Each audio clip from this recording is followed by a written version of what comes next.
நான்காவது வனத்தில் மாமா கண்ணனுடைய பாதத்தை கண்டு அப்படி பாதத்தை கண்டு ஆமாம் அதாவது பார்த்தா கண்ணன் மாமாவை கண்ணனாகப்பட்டவன் இங்கிருந்து கைலாய போகுவரையே ஆமாம் அப்படி கைலாய போய் ஆமாம் 90 கம்பத்தை நாட்டி நான் தவம் புரிகிற போது எனக்கு அதாவது காட்சி தர வேண்டுமாமா ஆமாம் அப்படி என்று சொல்லி மாமா இடத்தை கேட்கிற போது அதாவது நான் சுயரூபத்தில் வருவேன் சரி அப்படி என்று சொல்கிற போது சுயரூபத்தில் வருவதே இருந்தால் அதாவது பாமர மக்கள் பார்த்து என்னை இழிவாக பேசுவார்கள்.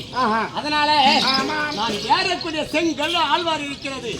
அந்த ஆழ்வார் வந்ததே உண்டானால் ராமன் கண்ணன் வந்து காட்சி தந்தார் என்று சொல்லி நீ அறிந்து கொள்ள வேண்டும் என்று அப்படி என்று அது ஆதி மாயனார் இளைஞரக்கூடிய மாமாவா இளைஞரக்கூடிய கண்ணபுராண எனக்கு வரமது அளித்து வழிகள் எப்படி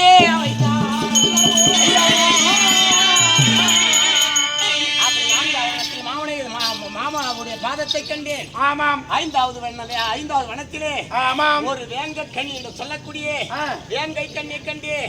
அப்படி வேங்க கண்ணி இடத்தில் விடைபெற்றுக் கொண்டு அந்த வேங்க கண்ணி என்ன தெரிவித்தால் என்ன சுவாமி எனக்கு இருப்பது புலிவுருமா இருக்கிறது முகமெல்லாம் உடலெல்லாம் பெண்ணுருமா இருக்கிறது. நான் புலிராஜன் குமார்த்தியா விளங்கக்கூடிய புலிராஜனுக்கு குமார்த்தி என் முகமெல்லாம் புலிவுருமா இருக்கிறது. சரி எனக்கு திருமணம் ஆகாமல் நான் ஒரு கன்னி பெண்ணாக இருக்கிறேன். திருமணம் ஆக வேண்டும் சுவாமி.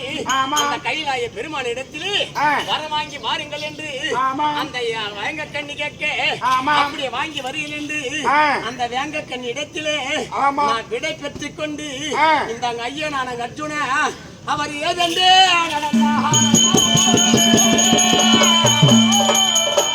அப்படி 5வது இடத்தில் விடைபெற்றுக் கொண்டு 6வதுவன் வேடுவன் மனம் அந்த வேடுவன் இடத்திலே விடை பெற்றுக் கொண்டு ஐயா வேடுவன் தாண்டி